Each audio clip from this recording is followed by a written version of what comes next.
Hey everyone, welcome to Kind of Evolved, a podcast about living naturally. This is a bit of an impromptu episode. I wasn't exactly planning on recording one right now, but I was recording a different episode with a guest, had some technical difficulties, and I was already sitting here all set up, ready to go, looking beautiful. Now, I look mediocre as usual. But took a shower and everything, and I'm like, what's the point in taking a shower if you're not gonna just podcast, So here we are. I'm already here. Let's do this. I want to talk about front lawns because they make me angry. All right, angry is a little dramatic. So, front lawns, the traditional lawn, the clean-cut, perfectly groomed, vibrant green, zero weeds, kill all the dandelions. That's what I'm talking about when I say front lawn. And I don't like it. I don't like it. It's not good for the environment. Okay, when I say I don't like it, let me clarify this first. I have OCD, so I see the appeal of it. It's satisfying visually. That I get. I understand where people are coming from with it. My issues arise from the environmental aspects of it and the fact that so many people now feel obligated to do that. It's considered lazy or ugly if you don't do that. Those are the issues I have with it. Most importantly, though, the environmental issues, the problems it causes for nature, for animals, the pesticides and herbicides and the animals that get killed from the mowing, and just there's a lot to unpack here. So I'm going to get right into it. But first, I'm going to pause real quick and make sure I'm recording this properly, since I don't usually record directly into my computer like this and I don't exactly know what I'm doing. Stand by. All right, I checked everything. It's as good as it's going to get. So there's a couple different topics. Well, there's one topic, front lawns. That's what I'll be talking about. There's a couple different aspects I'll be discussing. I'm going to start with my problem with front lawns, which I've already covered somewhat.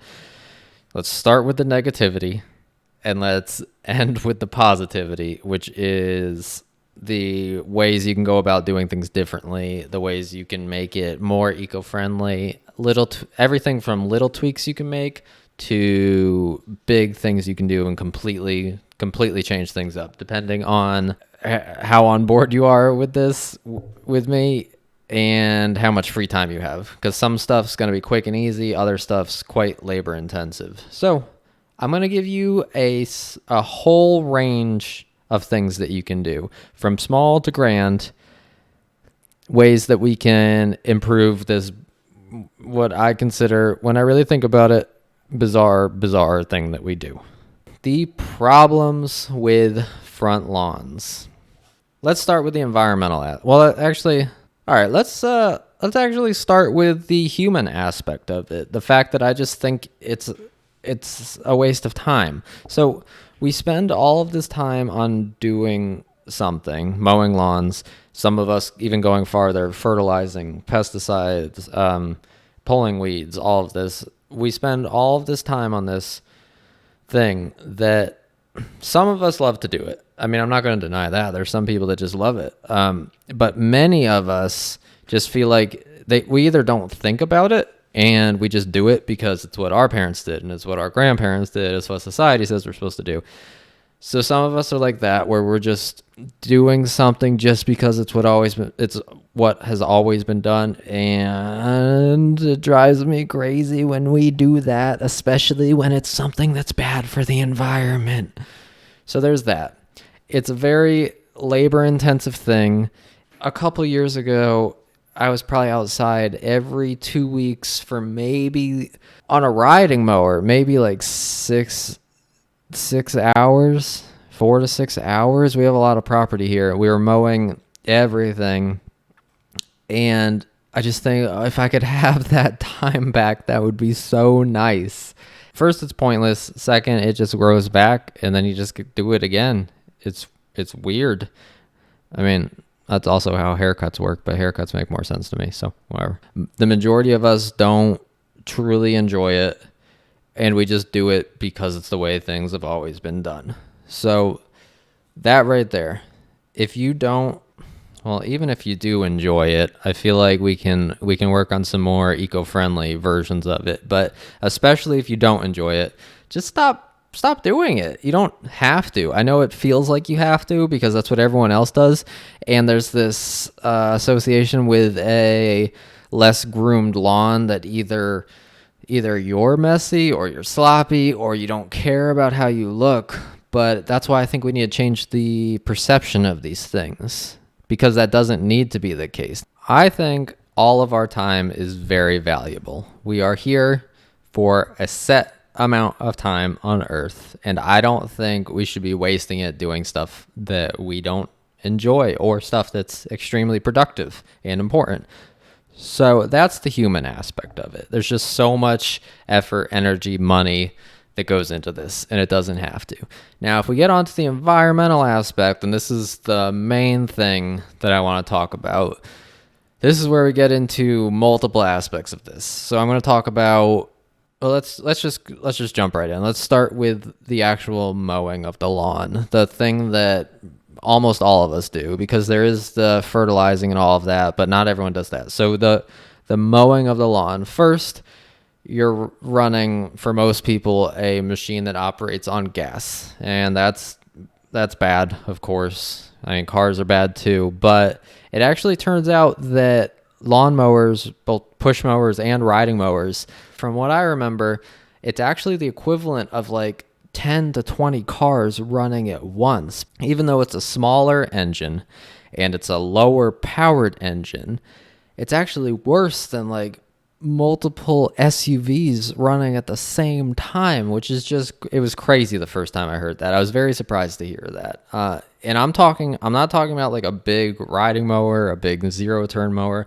I'm just talking about, I mean, those are included, but I'm just talking about the simple, small little push mowers, which is just crazy. I can't imagine if you think about, I'm just one person doing this. It's not that bad. Sure, I see the exhaust coming out, but I'm just one person. But you think about if we all think that way at the same exact time while we're all mowing our lawns at the same time, that is a lot of exhaust coming out of these things. That's a lot of gas that's being used. That's a lot of, you got to put oil into it. It's just, the mowing is a whole thing by itself. So first we have that, and then to take it to even higher level, there's plenty of people that don't want any weeds. They don't want grubs. They don't want moles. They don't want any of these extremely natural things that are supposed to be in your front yard. They're supposed to be on your property, but we don't want them because we want that perfect green, 1-inch, vibrant, astroturf looking front yard. Pesticides, obviously terrible. These bugs they're supposed to be here. I know they cause problems for us in certain ways because of this thing that we've created, but these bugs, they're supposed to be here. Now you cannot like the bugs. I mean, I don't expect most people to like grubs, to like, maggots and bugs. Like, I'm not expecting everyone to like the bugs, but I think we need to, at the very least, acknowledge that these are creatures that are here for a reason. And I think we all need to respect that. Everyone plays a role in nature. And when you start killing off groups of animals, bad things happen. So at the very least, even if you don't like grubs, which I understand, but just grubs as an example, let's say you kill all the grubs in your yard. Now, a mother bird can't find grubs for her baby birds, and now the bird population's dwindling. And then the bird population starts to dwindle, and now the hawks that used to eat these smaller birds, now their population's dwindling. And now that, it's just this, it turns into a cycle that we do this small thing, or what seems like a small thing, like killing the bugs that are destroying your lawn. And then before you know it, the entire ecosystem in the area is being affected. And again, it comes back to it's just my yard. I'm just one person. But that if everyone's doing this, or even half of the people are doing it, or even just 5-10% of the people are doing it, you think about that on a global scale, and that's huge. And that's why all these little things add up. People like to think about the big things they can do environmentally. I can get an electric car. I can get solar panels on my house. Those things are awesome, and I'm jealous of everyone that has that. I want a Tesla so bad, and I want solar panels. I also want skylights. Anyway, I'm getting off track. Those big things are great. Those big and more expensive things, those are fantastic. But these little things can add up too. This doesn't have being an environmentalist, being someone who's just trying to make a positive impact on the earth. It doesn't have to be an expensive thing. It doesn't even have to require purchases. In fact, in this case, it'll save you money. If you're not mowing your lawn all the time, how much does gas cost? I mean, if you're not mowing your lawn, if you don't have to do all that upkeep, if you don't have to buy a mower to begin with, that's a huge savings. And again, I'll talk about smaller options that aren't so grand as just letting your yard turn into a jungle, because I completely understand there are people that aren't going to want to do that. And even me personally, while we here have let most of the property go back to nature, if you will, or it's starting to at least, we still have an area around the house. I mean, we're in North Carolina. There's a lot of big snakes. I've almost stepped on 3 venomous snakes now. So we are very particular about having a section mowed immediately around the house. So we mow the area that we walk. We mow the area close to the house so that snakes can't just like come up onto the porch, because snakes, they don't want to travel across a mowed area.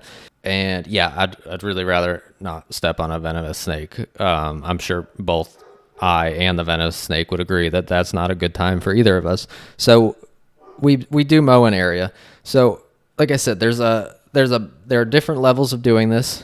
There's different levels to each level, and there's different approaches you can take. So this doesn't have to be, if you're visualizing right now, just a horrible tall grass that's falling over and weeds everywhere. It doesn't have to be like that. There are different approaches to this, and it's not something where it's going to be ugly if you stop mowing your lawn. There's plenty of amazing things you can do.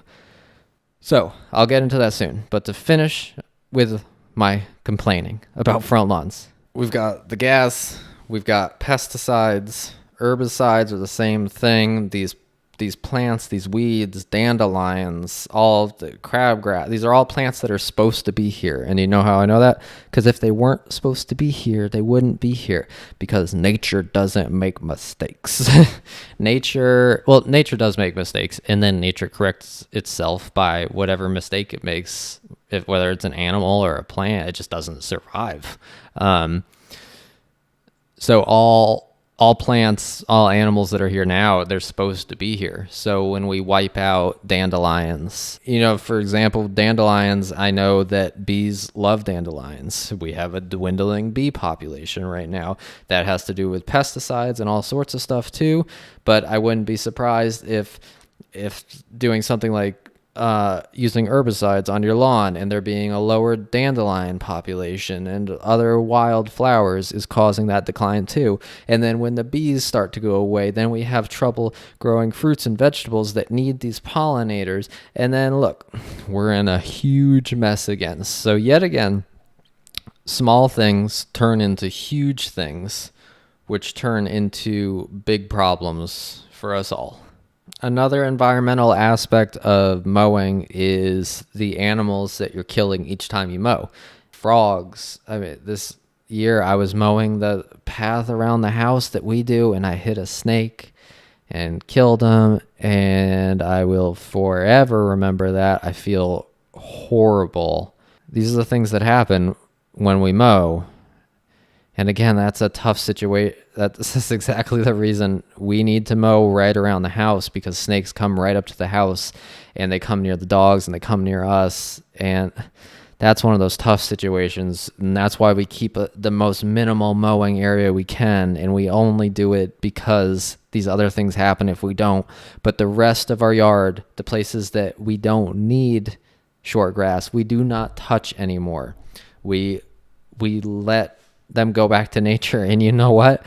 It turns out we almost never walked on these parts of our lawn before too, because we haven't had to change anything since we stopped mowing these areas. We don't have to walk around stuff. It turns out that we walked on those areas maybe once a year. There are parts of our yard that we literally never walked on.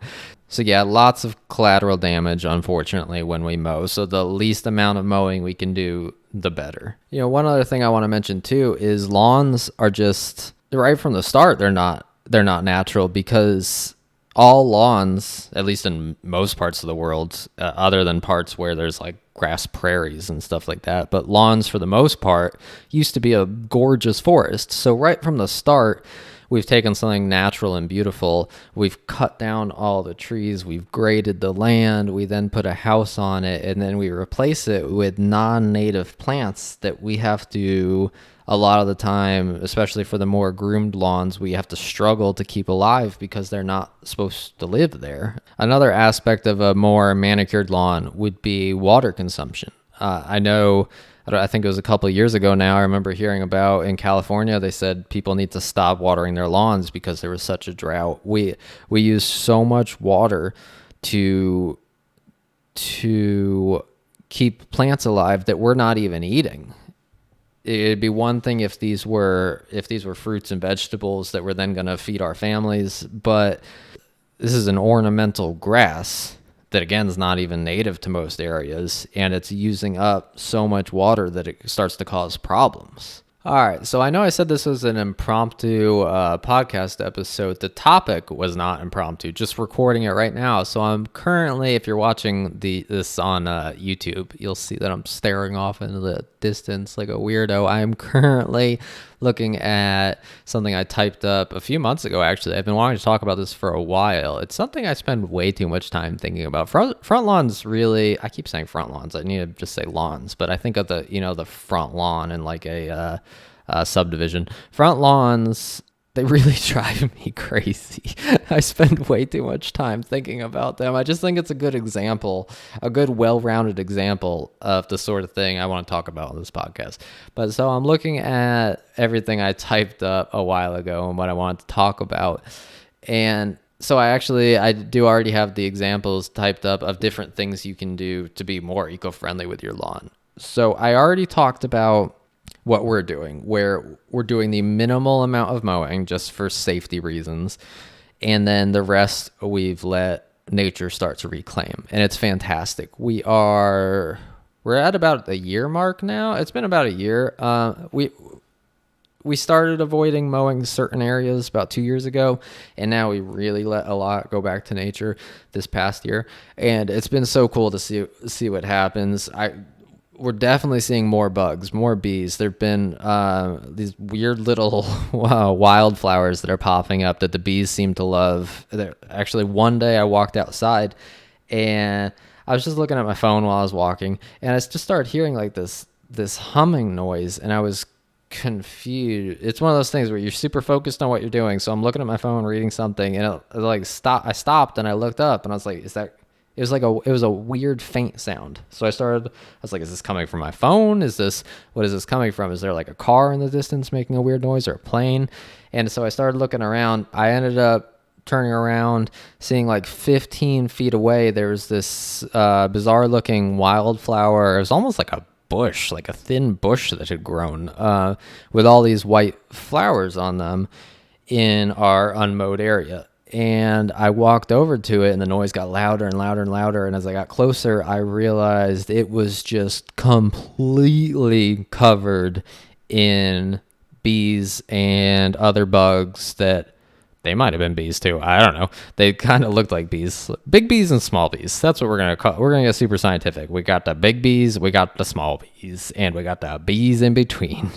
But it was just completely covered in these bugs that, in the little mode area that we have, there's like zero of these bugs. But you go to the unmowed area where nature is doing its thing, and suddenly on a small scale it's just nature's making a comeback, and it's so cool to see. And it was quick. Like you said, it was a year. Well, I mean, that was in the summer, so we were only at like 5-6 months at that point, and nature was already making a comeback. Nature's just waiting for humans to just calm down with some stuff, and she's just ready to just reclaim things, ready and desperate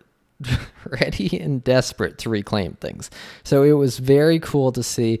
And when I say these flowers were covered in bees, like, I'm not exaggerating when I say that I heard a humming noise from 15-20 feet away, and it was hundreds of bugs. Now, if you're scared of bees, I get it. Bees freak me out sometimes. I've probably been stung 20 times in my life now, which I didn't think was weird, but I've talked to other people who are like, I've never been stung or only stung once or twice. So I either spend more time outside than those people, or I'm clumsier. But I understand the fear of bees, wasps in particular, bumblebees, honeybees. Those rarely... I've never been... All right, that's a lie. I got stung by a bumblebee once. I was trying to save the bumblebee out of water. I found a bumblebee in a lake, reached down to pick up the bumblebee. I was under the impression that bumblebees could not sting. I was wrong. I have learned now. I do not blame the bee at all. The bee was already drowning and then had a giant grab a hold of him. I completely understand. But that was a extreme situation. For the most part, honeybees, bumblebees, carpenter bees, all of these bees, you don't have to worry about them. It's the yellow jackets and hornets and those kind of bugs that seem to be a little irritated on a regular basis. That being said, though, I know it sucks to get stung, but it's kind of impressive. I mean, they're like half an inch long, and they just charge head first at you with all their might in an effort to protect themselves and their family. I'm not that brave. Are you that brave? I'm not. So I understand the fears of bees and all of that, but for the most part, you leave them alone, they leave you alone, everything works out, and nature gets back to normal. It's been incredible to see the changes. So that's one of the things you can do. You can just stop mowing. And if you have to mow an area, just mow the smallest area you can. And just really, really try to watch out for any animals there. So the easiest, quickest thing you can do is stop mowing. It's going to save you time. It's going to save you money. It's going to help save the earth. But if you just don't like that idea, I get it. It can look sloppy while it's making its comeback. Eventually, it'll turn into a forest. Trees will start to grow up. So eventually, it'll just look like the woods. But while that's happening, admittedly, it can look sloppy at times, especially as the plants get taller and then they fall over. It can look a little messy. I get it. So let's talk about what else we can do. If you want to put a lot of effort into this and get more labor intensive, there's a couple different things you can do, and especially if you enjoy gardening and all of that. So I'm sure a lot of you have seen by now the focus camera. Sorry, my camera's freaking out. My camera has a hard time recognizing. It's on face tracking mode. I'm sure if you're listening to this, you're like, why is he talking about video? If it's on face tracking mode, but for some reason, when I have glasses on, it gets very confused. And then I also have headphones on and then a microwave in front of my face. Listen, if you're listening to this podcast, I do not have a microwave in front of my face. I'm just going to stop talking now and just get back on track, which is more talking. What's happening? All right, back to it. If you like gardening, you can do things like, let's plant something productive. So you can plant a vegetable garden, you can plant fruit trees, and then you can let the grass grow up underneath the fruit trees.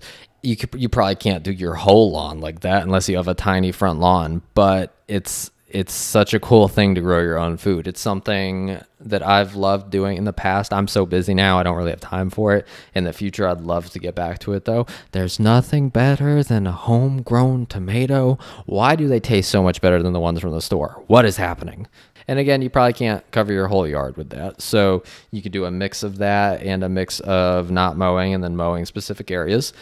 So you can also just completely cover your yard in ornamental grasses and different plants. You can work with nature on, and when I say ornamental grasses, I'm not talking about traditional lawns.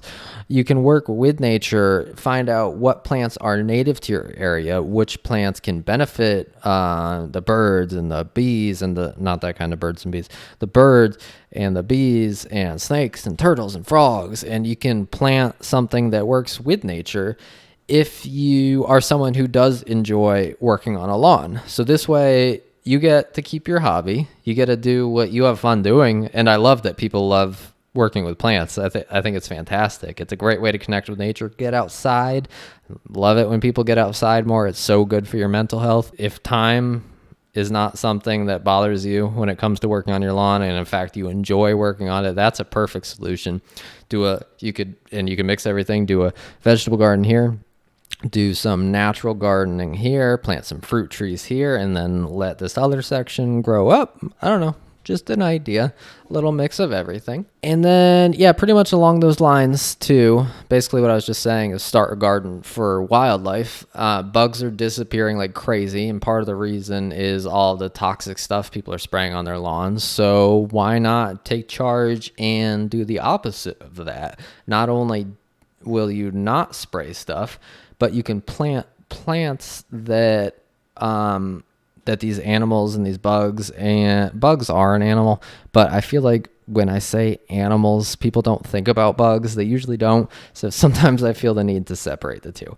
But you can plant stuff that actually actively benefits these animals. You can plant flowers. You can plant fruit trees that do flower too. And fruit trees are awesome because any fruit that goes bad, the bugs will start to eat it, the birds will eat it, all of that. Now, this would be another more labor-intensive option. So far, least labor-intensive would, of course, be to just stop mowing, and that would also be the most money-saving option. If you want to go more labor-intensive, you've got the last two, three options. I've lost track. 2, 3 options.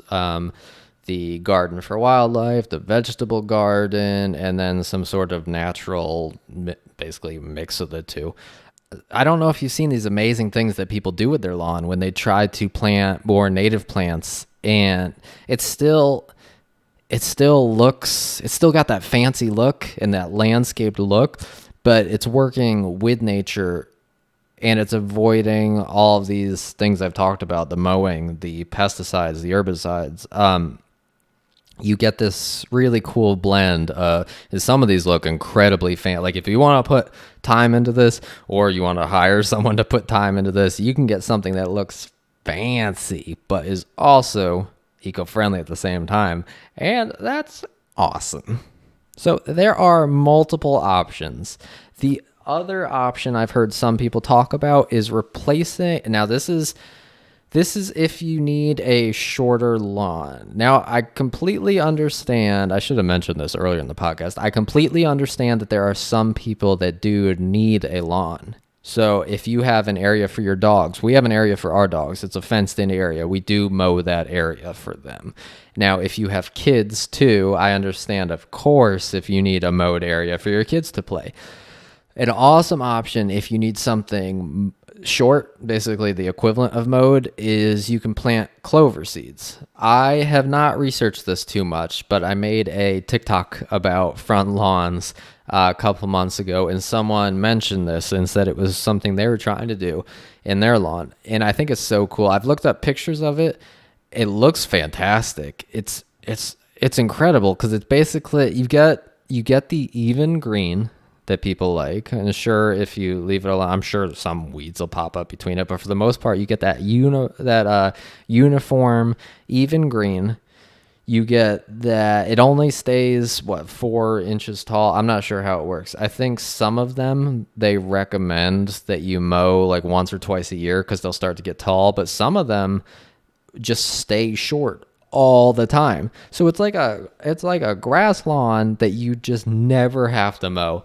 That sounds like a pretty cool option. I don't know enough about the environmental aspects of it. I'm sure some of it's flowering because we've got wild clovers here, and the bees love them. So if you have some that flower, that's probably, like I said, I don't have all the information on this right now, but that's probably a great option because it helps the bees. It stays short.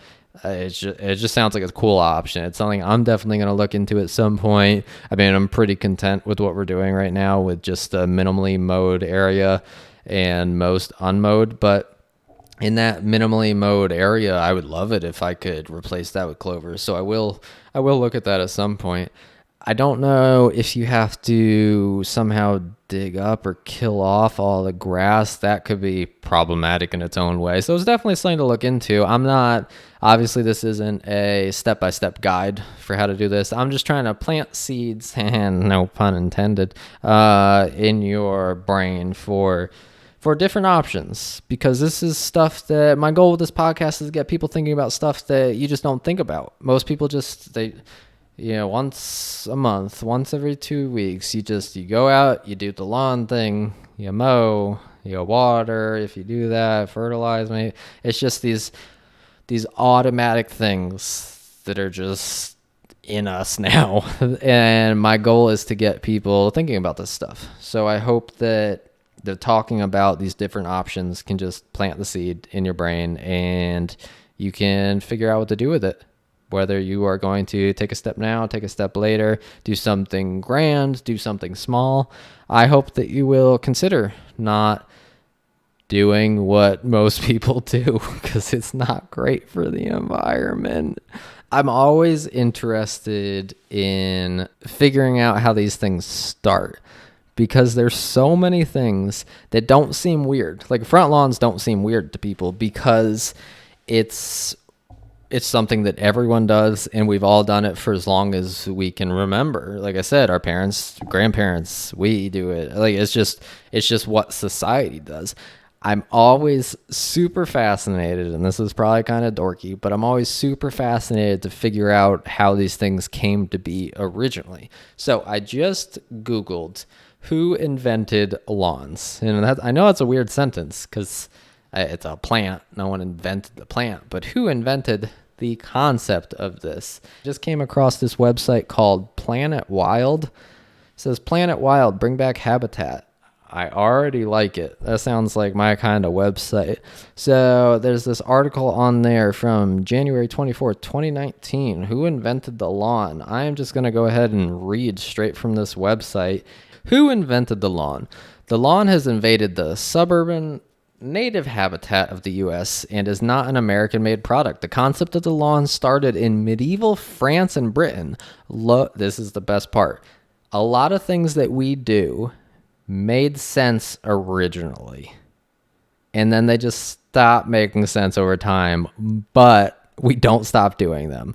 The concept of the lawn started in medieval France and Britain. Low grass around your castle made it easy to watch for anyone approaching. Do you have a castle? No. Stop it. Now, it's funny that they say that, because that's along the same lines of why I mow a little area around the house. I don't have armies I have to watch out for, but I'm watching out for snakes. Late in the 17th century, sheep served as natural lawnmowers grazing on public grass. That's interesting. Cutting your lawn regularly on large private estates required many hands working to scythe and weed the grass. There were no lawnmowers back then, of course. The human labor needed to maintain the grass was something only the rich could afford, making the lawn a status symbol. And what are fancy groomed lawns today but a status symbol? You drive through fancy subdivisions and you see the perfectly manicured lawns that are actually right in the agreement of the subdivision. You gotta agree to keep your lawn like this in some area. I can't believe that's a thing. It's been a status. So first it was a safety thing around castles for war. And then it turned into a status symbol, and it's still a status symbol today, but you don't have to worry about swords and crossbows now. For the most part, I hope not. I don't have to worry about swords and crossbows. Over in Scotland in the 1500s, they started playing golf on areas of turf grass. The open grasslands and climate of Scotland lent itself to the sport of golf played on wide stretches of flat green space. As Scottish immigrants came to America, so too came golf, and the first golf club was built in 1888. That would be another example of a time where I understand a mowed lawn. So dogs, kids, golf, football fields, soccer fields, these sorts of things. I get that. I'm not trying to tell people to stop golfing, stop playing football, anything like that. Interesting. Starting in 1910, the U.S. Golf Association, in conjunction with the U.S. Department of Agriculture, funded and performed research on the best ways to cultivate turf grass suitable for the variety of climates in America. Their research identified several turf grass species best suited for the U.S., including Bermuda grass from Africa and bluegrass from Europe. Not native grass. That's why it dies, and we have to take care of it so much.